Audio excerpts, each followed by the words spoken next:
diinka nagi waa lagu soo duulay waxaan wada ognahay dawlado badan oo Yurub oo Mareykan leh oo Ingiriis leh iyo kuwa Afrikaan ah oo Ugandays iyo Burundays iyo balaan la aqoonin leh intaba waxa loo keenay waxa weeyaan diintanada in la diriraan.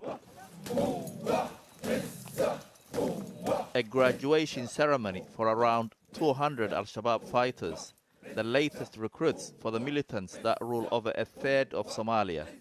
Their faces covered so they can operate anonymously.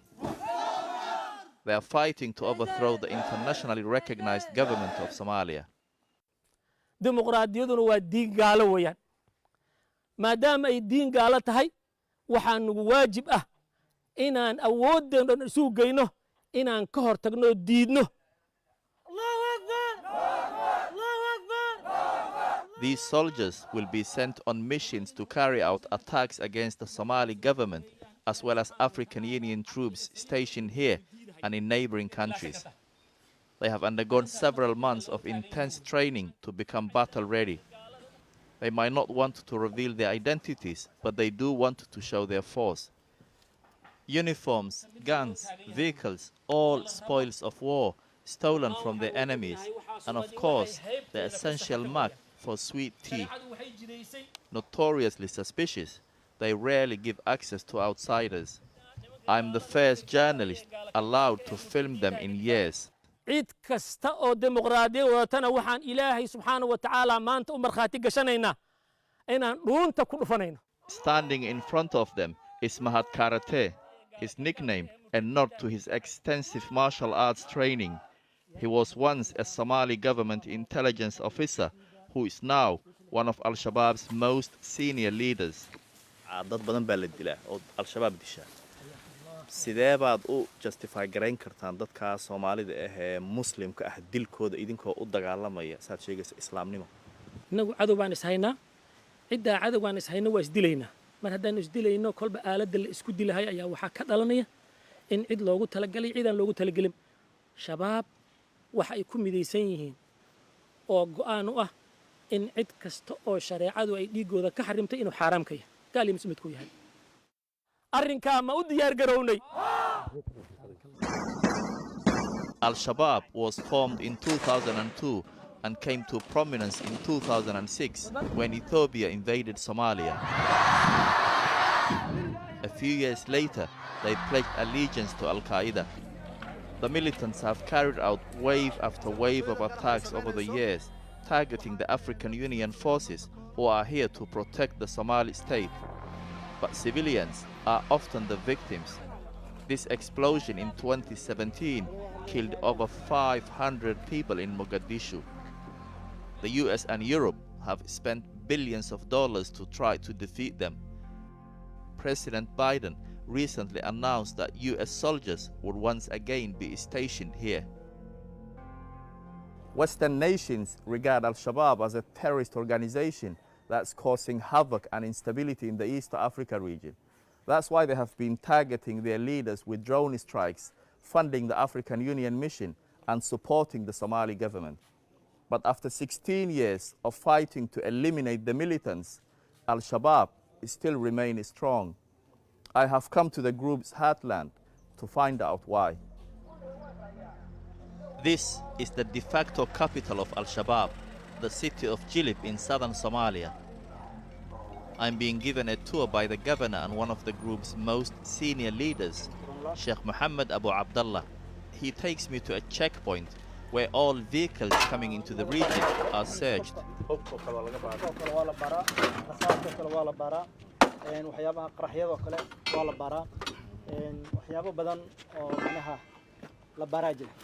oo aan kamid macnaha aan ahayn kaliya macnaha daroogiska iyo sidoo kale hay'adaha kale macnaha waa ka mamnuuc.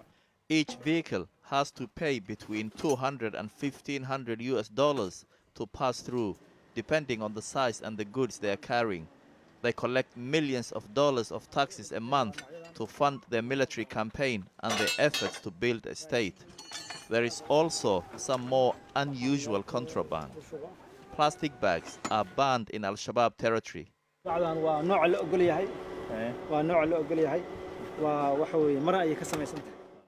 Their environmental policies might be the same, but the UK government considers them one of the most dangerous terrorist organizations in Africa. The governor himself has a bounty on his head and has survived multiple assassination attempts.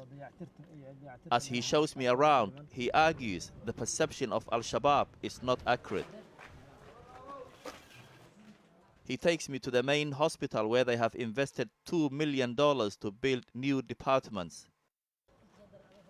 qaybta emergency-ga oo qaybtan ah qaybta farmashiyaha oo dabaqa. I have come across this billboard. You might not believe this message is from Alshabaab, but it reads, Talabixintaadu waa muhiim. Your opinion is important. Cabashadaadana waa la dhagaysanayaa. Your complaints will be listened. With Al-Shabaab's reputation, are people really brave enough to complain? The suggestion box is just a few hundred yards from where they carry out regular public executions under the governor's supervision. Next, Abu Abdullah takes me to a food distribution center. He tells me they are trying to establish a welfare state. I asked him if this was a strategy to win public support. Dadka waxa aan siinayno taageero anagu ugama raadino ugumana raadino macnaha inayna amaanaan kaliya waa jirkanaga al-muslimu akhul muslim. This region is the most fertile land in Somalia, but elsewhere in the country there is severe drought. Humanitarian agencies warn that millions are at risk of starvation. hay-adahoo kale waxay dhahaan dadkan masaakiinta inaan caawino waan jeclaan lahaa laakiin xarakadu nooma ogola. maxaad ugu diidaysaan inay dadkan masaakiinta caawiyaan ee tabarta daran oo kale tusaale? hadalladaas afka ayay ka yiraahdaan laakiin tusaalaha dhulka wadankan in badan bay joogeen wax aathaar ay uga tageen malaha burbur iyo damaar iyo baabi'in iyo isku dir iyo waxa weeye tansiir iyo dhibaateen unbay dalka uga tageen. raashinkan maxaa la idiin siyaad malaynaysa ama laaluush tahay xogaa isla ma laaluush maaha laaluush ma ahayna niya kashi ilaamka ka soo go'day iyo kalgacayl muslimnimo iyo masaakiin la taageerayo oo alxamdulillah dadkooda alxamdulillah muslimiin ay yihiin. kuma dhahan miya haddaan raashinka ku siino wiilkaaga waa inaad mid carruurtaada noo keento. wiilka hadduu alxamdulillah asagaa soo gala maxaa kartaa adiga asagaa muslimiinta ma alxamdulillah jecel.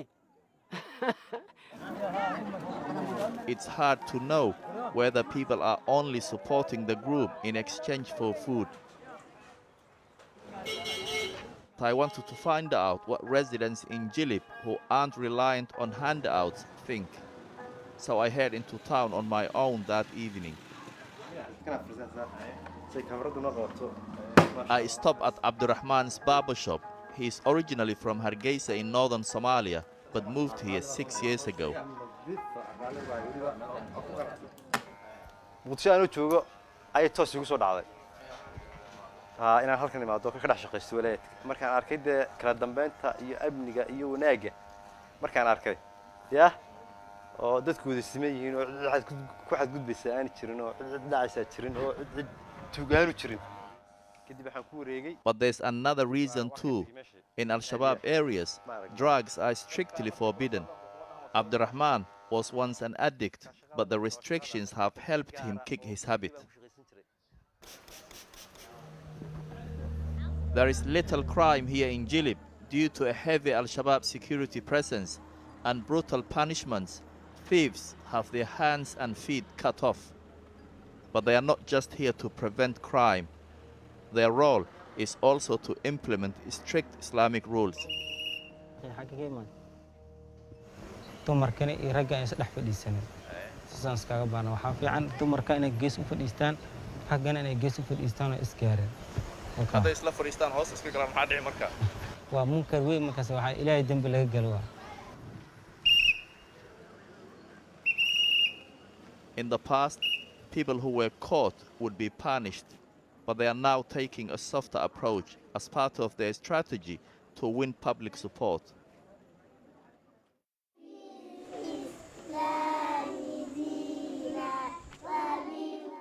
Al-Shabaab's goal is to govern the whole of Somalia under strict Sharia law, and that means educating future generations to create a loyal following. Children wear what are considered to be Al-Shabaab symbols on their foreheads. The group have opened dozens of schools, teaching subjects like computer science, maths and English alongside Al-Shabaab ideology. You have to be able to describe peer-to-peer versus server-based networks. Muhammad has 6 children. Al-Shabaab are often compared to the Taliban, but they encourage women like her to work and girls to go to school. They also don't force women to cover their faces, although some do. The women, they work. Al-Shabaab, they urge us to work. They don't force you to stay at home, but they encourage us to come out and work, and they give us suitable conditions to work and learn also. Back at the graduation ceremony, the new fighters are sharing a feast with Ahmed Karate, a popular man here. The US has placed a $5 million bounty on his head. He is seen as playing a key role in the planning and execution of attacks in Somalia and beyond. He's never given an interview, but while US drones fly around us, he sits down with me under the canopy of the trees. dad Soomaali waa dad Muslim ah say u dhan yihiin idinkana waa dagaalantaan miidan xal kale si kale xalka u raadin karin idinkoo aan xabadan iyo dagaalkan iyo dilkan geysan runtii waa su'aal muhiim ah xaqiiq waxa ah adduunkan aynu ku noolnahay cid maantay mabda'eedii iyo nidaamkeedii iyo maamulkeedii nabadgelyo ku keensta aslan ma jirto macnaha meesha ka socdana waxa weeyaan xaqiiq macna la fahmi karo meeshan waxa ka socda duulaan dadkii diintoodii lagu soo qaaday laakiin dad muslimiin isdilahaya meesha kama jira islaanta miskiinta ee shaaha ku gadanaysa banaanka oo kale ta banaanka taxaaqaysa kuwa wadada iska socda ee aan siyaasad shaqaba ku lahayn maxay ku dhimanayaan qofkaani marka qasad kuma dhimanin laakiin dagaal meel uu ka dhacay way adag tahay in la yiraahdo aaladii la isticmaalahay ayay dadkani ka badbaadi karaan way adag tahay waxa democracy u diidantiin way iska fuudahay democracy waxa weeye waa diin gaalo ah annaga mabda'eena iyo waxaan ku abtirsanaynaa noo diidahay annaga maadaama ana dad muslimiina muslim iyo dimuqraadiyad meel ma wada galaan dimuqraadiyad waxa weeyaan xukunkan iyaga iskale shacabka iskale annagana waxaan aaminsanahay in al-hukmu illa lillah ma isleedihiin idinku sida Taliban baad Soomaaliya qabsanaysaan rajab idinku jirta ah inaad Soomaaliya qabsataan guud ahaanba waxa aan higsanayna weeyaan inaan insha Allah ta'ala aan Soomaaliya inaan qabsano waan higsanayna insha Allah ta'ala ma isku dayeysaan inaad wada hadal la gashaan dawladda annagu sidaba nimankan dawlad kama aaminsanin umuumanna waxa weeyaan cid kasta oo shariicada Ilaahay noo diiday inaan la hadalno la hadli mayno ciddii Ilaahay shariicadiisa noo banaysan la hadalna waa la hadli doonaa insha Allah waqtigeeda These graduates will soon be sent into action. Al-Shabaab leaders know that the West is running out of patience with the Somali government. Funding for the African Union mission here has been cut year after year, and many of their soldiers have been killed. They also have their own issues to deal with at home and are scheduled to leave Somalia in 2024. Al-Shabaab are playing a waiting game.